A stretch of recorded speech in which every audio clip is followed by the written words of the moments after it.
Let me ask you, according to the New York Times report, you told FBI investigators that former Secretary of State Colin Powell advised you to use a personal email account. His response to that this past weekend was reportedly, quote, her people are trying to pin it on me, and that, quote, the truth is she was using, talking about the private email server, for a year before I sent her a memo telling her what I did.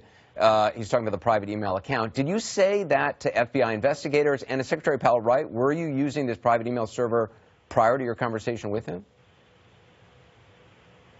Well, look, I have the utmost respect for Secretary Powell, and he was incredibly gracious and helpful after I was nominated and before I took the job. I appreciated the time he took when I was preparing to become secretary, and I valued his advice.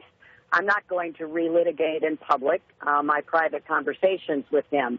I've been asked many, many questions in the past year about emails, and what I've learned is that when I try to explain what happened, it can sound like I'm trying to excuse what I did. And there are no excuses. I want people to know that the decision to have a single email account was mine. I take responsibility for it. I've apologized for it. I would certainly do differently if I could. But obviously, I'm grateful the Justice Department concluded there was no basis to pursue this matter further, and I believe the public will be and is considering my full record and experience as they consider their choice for president.